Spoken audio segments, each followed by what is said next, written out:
acerca da importância de congregar, colocamos assim: a objeção, a ordem, a necessidade e a oportunidade. No primeiro tópico, ao falar sobre a objeção, nós elencamos algumas objeções, algumas alegações que são feitas por pessoas que não têm interesse em congregar, pessoas que são militantes, militam contra o ato de congregar. Alguns são desigrejados, outros estão frustrados, decepcionados, mas o ponto é que eles não congregam e fazem frente ao ato de congregar. Nós elencamos aqui algumas argumentações insustentáveis e nós conseguimos, com a graça de Deus, desmistificar e mostrar que temos sim, não só o privilégio, mas a obrigação de congregar com o povo de Deus. Então nós trabalhamos biblicamente, foi uma maravilha, falamos sobre a objeção. Pois bem, trabalhamos também acerca da ordem e verificamos que congregar é mandamental, é imperioso. O cristão, servo de Deus, tem a obrigatoriedade de se agregar com os cristãos em função da glória de Deus. E o texto que nós consideramos é Hebreus 10, 25. Não deixando a nossa congregação, como é costume de alguns. Nós já explicamos o contexto geral da carta aos Hebreus, o contexto da passagem, temos aprendido muito. E nós temos ali em Hebreus 10, 25, o que é chamado tecnicamente de mandamento proscritivo. Sim, na Bíblia Sagrada temos mandamentos prescritivos e mandamentos proscritivos. Os mandamentos prescritivos são as ordenanças que dizem que nós devemos fazer algo. Já os mandamentos proscritivos são ordens que diz, por exemplo, não deixando a nossa congregação. O cristão, ele é proibido nas Escrituras de deixar a congregação. Deixar significa abandonar e se esquecer. Então, o cristão não pode deixar o ajuntamento solene. O crente não pode abandonar a igreja local. Então, congregar é uma ordem, é imperioso, é mandamental. Aliás, você, meu irmão, tem congregado certinho? Como é que está a sua frequência nos cultos congregacionais? Tudo nos conformes? Espero que sim. Se não, você tem a grande chance de endireitar suas veredas e valorizar a oportunidade que você tem e mais, obedecer a ordem expressa. Porque congregar não é uma opção, uma sugestão, uma opinião. É uma prescrição, é mandamental, logo devemos obedecer. Nós começamos ontem a estudar sobre a necessidade. Então vimos que é uma ordem, mas a pergunta a ser feita e também respondida é: por que é necessário congregar? É preciso mesmo congregar? E nós demos duas respostas ontem. Eu irei repassar aqui de relance e focar nas respostas de hoje, da nossa agenda de hoje.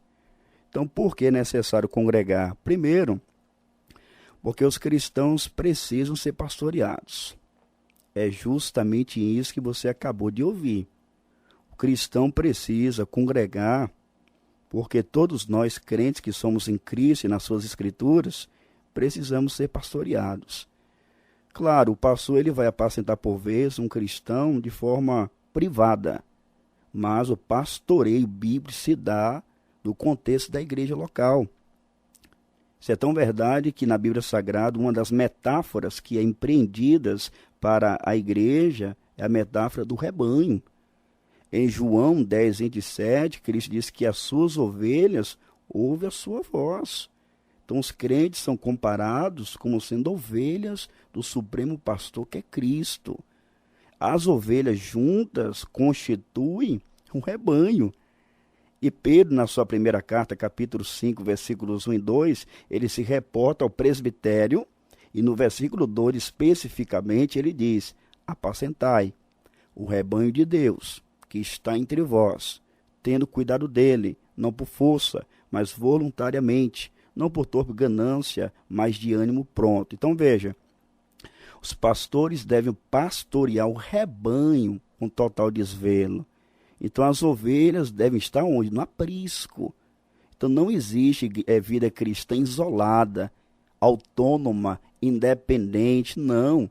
Nós precisamos estar no rebanho, sendo pastoreados para a glória de Deus. E nós vimos que, biblicamente falando, os pastores foram constituídos pelo Deus Trino, com base em Jeremias 3,15, o Pai promete, Efésios 4,11, Jesus concede, Atos 20, 28, o Espírito Santo constitui pastores.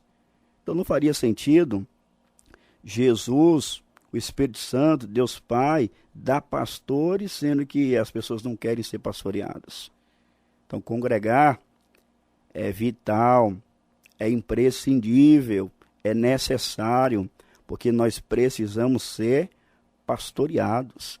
Um outro detalhe que eu levantei ontem, trabalhamos melhor, é aquela questão bíblica de que os pastores são aqueles como que hão de dar conta das ovelhas. Hebreus 13, 17. Mas e agora, se o crente não pertence a uma igreja local, nesse sentido, quem vai dar conta da vida dela? Não faz sentido. Então, por que é necessário congregar? Porque os cristãos precisam ser pastoreados. Vimos também que o cristão deve congregar porque ele precisa ser treinado e edificado. E foi maravilhoso, porque nós tivemos o privilégio, um tempinho maior, para considerarmos aquela passagem de Efésios, capítulo 4, versículos 11 ao 16. No versículo 11... homens dons são dados por Cristo à sua igreja, apóstolos e profetas, ministério de fundação, evangelistas, ministério de proclamação, pastores e doutores, ministério de edificação. Então, apóstolos e profetas cumpriram o papel deles, conforme Efésios 2, versículo 20, Efésios capítulo 3, versículo 5, os evangelistas estão vigorando, pastores e mestres também. E por que Cristo deu pastores e doutores à sua igreja? Aí entra o versículo 12, querendo.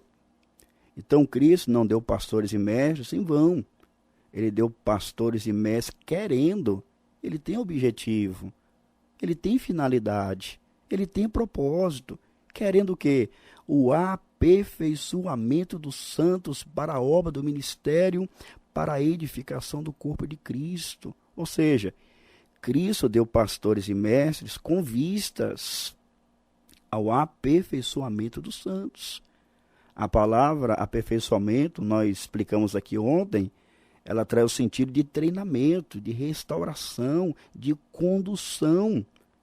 Assim como os discípulos, quando Jesus os chamou, 2 deles estavam consertando as redes do Pai, é a mesma palavra consertar, treinar, aperfeiçoar, conduzir algo à sua condição original. Então os pastores são dados à igreja para treinar. Pastores são treinadores. Eles treinam o rebanho. Para quê? Tanto em termos morais, como também em termos de serviço.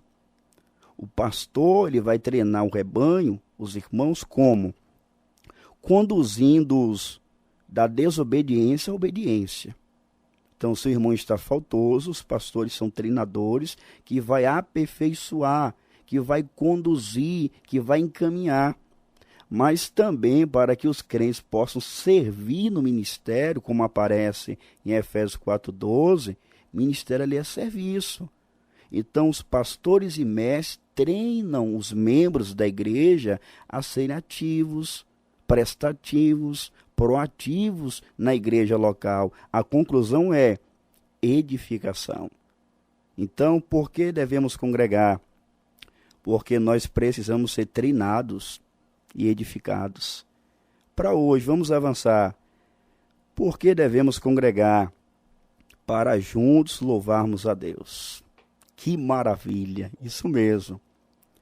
O fim último do homem é glorificar a Deus e se deleitar nele para sempre. Então, nossa vida como um todo, tudo que somos, temos e fazemos, deve convergir na glória de Deus. Por isso que Paulo vai dizer em 1 Coríntios 10, 31.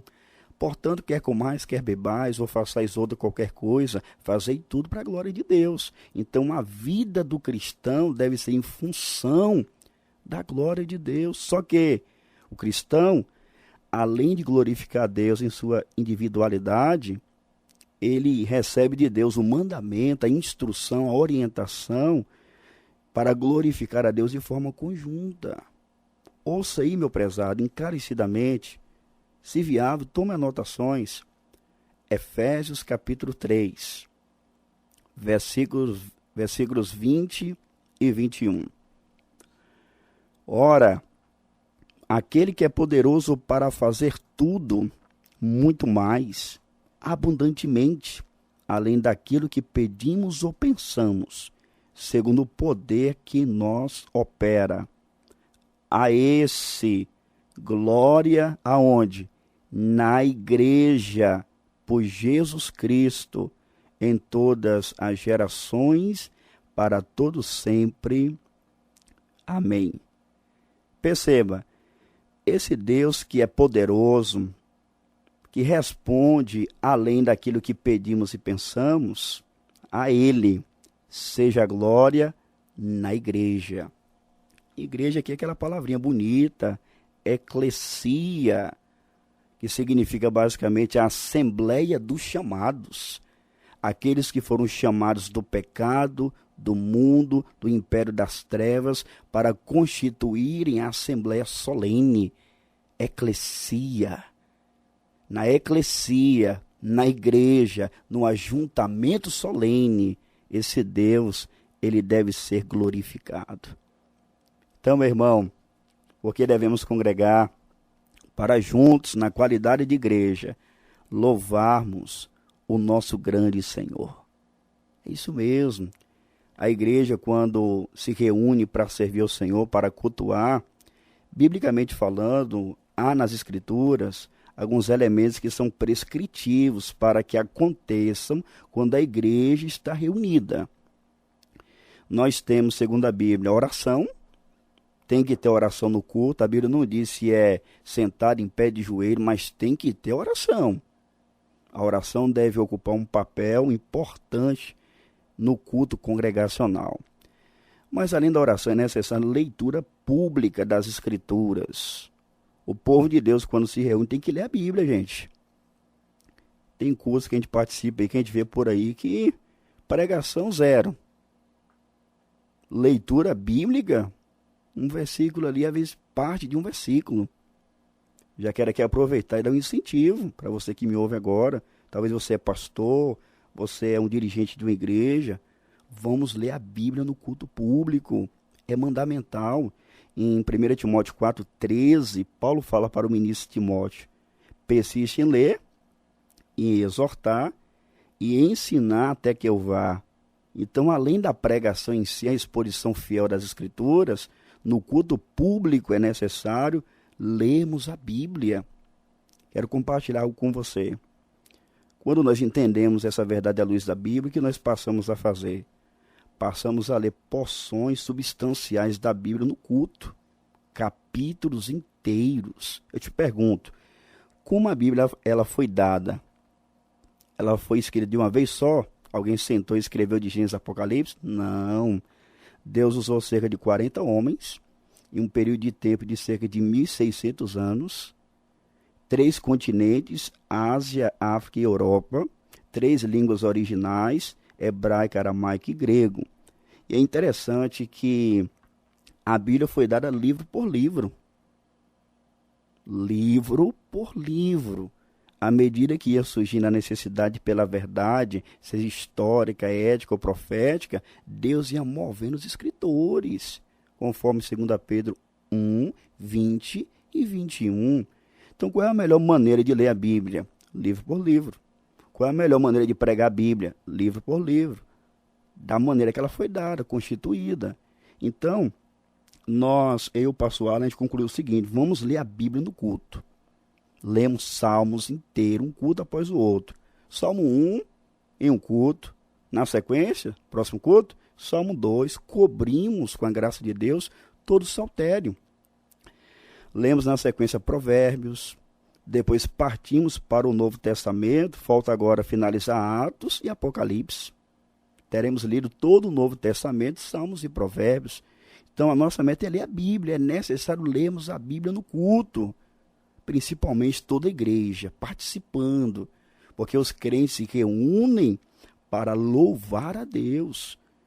E no culto congregacional tem oração, leitura pública da Escritura, o momento da contribuição financeira, que pela Bíblia é um elemento do culto e deve acontecer no momento do culto mesmo. Quarto, nós temos a exposição da palavra de Deus e também enologia. Então, quando a igreja se ajunta, assim, e periodicamente a ceia cristã, que é depender da igreja local, uma vez por mês. Então, 6 elementos do culto, percebeu aí? Que são prescritivos, que Deus espera, que deve ocorrer quando a igreja se agregar. E eu quero enfocar aqui na enologia. Devemos congregar para juntos louvarmos a Deus. O que significa louvar mesmo, hein? Tem pessoas que falam, olha, eu vou louvar um hino aqui para Deus. Aí quando você vai ouvir a letra, primeiro, louvar um hino? É muito comum, né, pastor? Louvar um hino. Então, é o seguinte, louvar significa basicamente elogiar. Isso aqui influencia a seleção dos hinos que nós escolhemos para o culto congregacional. Às vezes pessoas selecionam os hinos, é tudo para o homem, pastor. Deus vai te dar, vai acontecer, quem te viu verá, e por aí vai. Adoração a Deus, louvor a Deus, nada. Então o povo de Deus se reúne, como lemos aqui em Efésios 3, 20 e 21, a esse glória na igreja. Então todo o ato do culto é para a glória de Deus, inclusive a enologia. Os hinos precisam ser bem selecionados. Vamos cantar para quem? Viemos fazer o que aqui? Louvar a Deus. Isso é tão verdade que Paulo, em sua carta aos Efésios 5, 18 e 19, ele diz o seguinte: e não vos embriagueis com vinho em que há contenda, mas enchei-vos do Espírito. Veja o resultado de uma igreja cheia do Espírito Santo. Falando entre vós com salmos e hinos e cânticos espirituais, cantando e salmodiando ao Senhor no vosso coração. Então, uma marca de uma igreja cheia do Espírito Santo será vista na enologia dela. Ela canta o quê? Não, é porque o Espírito Santo está agindo na igreja, por isso que a gente canta. Canta o quê? Uma igreja cheia do Espírito Santo, meu prezado. Canta salmos, hinos e cânticos espirituais. O repertório, a musicalidade da igreja é polida, refinada, porque a igreja se agrega, se reúne para louvar a Deus. Então, quanto mais a igreja é cheia do Espírito Santo, mais a sua musicalidade será diferenciada. O mesmo Paulo, agora em Colossenses 3, versículo 16, associa a enologia da igreja à palavra de Deus. Ouça aí Colossenses 3, 16. A palavra de Cristo habite em vós abundantemente, em toda a sabedoria, ensinando-vos e admoestando-vos uns aos outros, com salmos, hinos e cânticos espirituais, cantando ao Senhor com graça em vosso coração. Perceba, enquanto em Efésios 5, 18 e 19, a enologia está associada ao enchimento com o Espírito Santo, aqui a enologia da igreja está associada à palavra de Cristo. Olha, a palavra de Cristo habite em vós abundantemente. Então, a palavra de Cristo, que a gente pode sumariar aqui e dizer a Escritura, habite em vós. Essa palavra, esse verbo, habite, significa habitar como um dono da casa e não como inquilino. Então, se você é dono da casa, você tem liberdade para entrar em todos os cômodos. Você é o dono da casa. Então, a palavra de Cristo habitando em nós significa ela dominando cada cantinho da nossa vida. Mas como deve ser essa habitação da palavra? Pobremente? Não. A palavra de Cristo habita em vós abundantemente, em toda sabedoria. E isso vai reverberar, vai repercutir na enologia, ensinando-vos e admoestando-vos uns aos outros com salmos, hinos e cânticos espirituais. Gente, esse texto fala sobre o canto congregacional. E outro detalhe importante, o papel pedagógico da enologia cristã. Quando a igreja canta em harmonia com as escrituras, perceba a associação. O coração está cheio da palavra, resultado, salmos, hinos e cânticos espirituais. Então não tem como uma pessoa cantar qualquer coisa, um crente não. O crente está cheio da palavra, governado, controlado pela escritura. Olha só a musicalidade. Salmos, hinos e cânticos espirituais. Enquanto a igreja canta de forma conjunta, além de Deus ser louvado, haverá o que? Instrução mútua, ensinando-vos, o texto diz, veja aí, ensinando-vos e admoestando-vos uns aos outros com, ou seja, enquanto a igreja canta, ela é instruída também. O mesmo vale para a oração. A oração também exerce um papel pedagógico. Paulo orava pelas igrejas, certo? Sim. Mas por que Paulo escreve a oração dele para as igrejas? Os irmãos poderiam dizer, não, Paulo, sua oração pode ficar você e Deus lá. Não, Paulo escreve, porque a oração exerce um papel pedagógico, instrutivo, educativo para a vida cristã. E o mesmo vale aqui para a enologia. Os irmãos cantam em louvor a Deus e a igreja simultaneamente é instruída, é edificada. Então, por que é necessário congregar? Para juntos, como crentes, louvarmos a Deus. Quarto lugar, porque é necessário congregar para cearmos. Isso mesmo, para participarmos da mesa do Senhor. É interessante que nas Escrituras, você pode tomar nota, 1 Coríntios capítulo 11, 17 ao 34, por exemplo, é uma das passagens do Novo Testamento que trata acerca da ceia cristã. É a mais detalhada e informativa. E Paulo, ele elenca ali alguns verbos. Tomai, comei, fazei e bebei. Ou seja, esses verbos juntos mostram o caráter mandamental da ceia. A ceia cristã não é uma questão, não, esse mês não vai dar. Quem te disse que você tem autonomia para dizer isso? Não, pastor Alain, mas a Bíblia diz, examina-se, pois, o homem a si mesmo, tá certo. E o restante do versículo 28? E assim coma deste pão e beba deste cálice. O autoexame existe para você constatar suas mazelas, se certificar da sua disposição para aquele momento, em se arrepender, se retratar e assim comer do pão. E assim beber do cálice. Então, essas palavrinhas, tomai, comei, bebei, fazei, denotam que a ceia cristã é uma ordenança de Cristo. E a igreja deve se reunir, deve se agregar para participar desse grande momento. Então não tem como, o cristão não congrega. E a ceia cristã vai ficar como? Isso é mandamental. E o caráter dela é corporativo. Paulo, em 1 Coríntios 11, versículos 17, 18, 19, ele vai mostrar justamente isso, que os irmãos, infelizmente, estavam até se reunindo. Os irmãos até estavam como igreja local, todos reunidos, porém, com a postura inapropriada. Ou seja, nisto, porém, que vou dizer-vos, não vos louvo, porquanto vos ajuntais, não para melhor, senão para pior. Infelizmente, eles não estavam se ajuntando para melhor, senão para pior. Não havia progresso, mas retrocesso. Ou seja, eles estavam se reunindo e participando da ceia indignamente, mas o ponto é, porquanto vos ajuntais.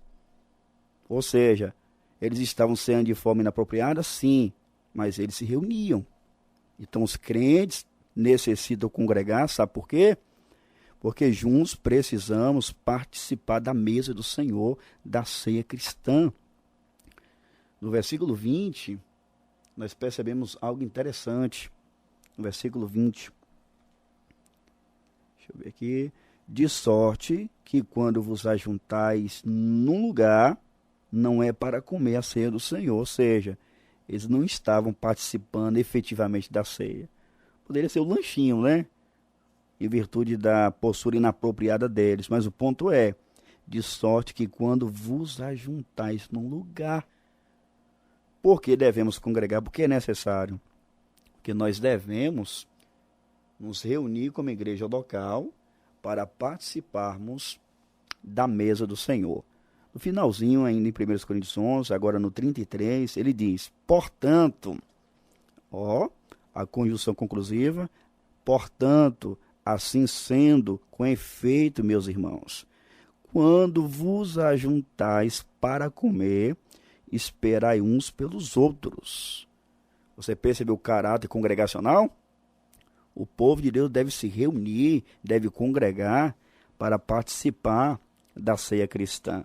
E por fim, os cristãos devem congregar para tratar de assuntos disciplinares. É isso mesmo. Haverá momentos em que na vida da igreja haverá os faltosos e a igreja precisa implementar a chamada disciplina bíblica ou eclesiástica. E eu leio para você, por causa do horário, Mateus 18, 15 ao 20. Como eu gostaria de comentar esse texto. Ora, se teu irmão pecar contra ti, vai e repreende-o entre ti e ele só. Se te ouvir, ganhaste teu irmão. Mas se não te ouvir, leva ainda contigo um ou dois, para que pela boca de 2 ou 3 testemunhas toda a palavra seja confirmada. E se não as escutar, dize-o à igreja. E também, se não escutar a igreja, considera-o como um gentio e publicano. Aqui é uma medida de disciplina passo a passo. A pessoa pecou, falhou, o irmão foi lá sozinho, mas a pessoa não quis ouvir, chama 2 ou 3 testemunhas, se não querer se retratar, a igreja, eclesia, precisa ser notificada. Então, por que é necessário congregar? Para tratar dos assuntos disciplinares. Então, vimos hoje, em complemento ao que falamos ontem, a necessidade de congregar.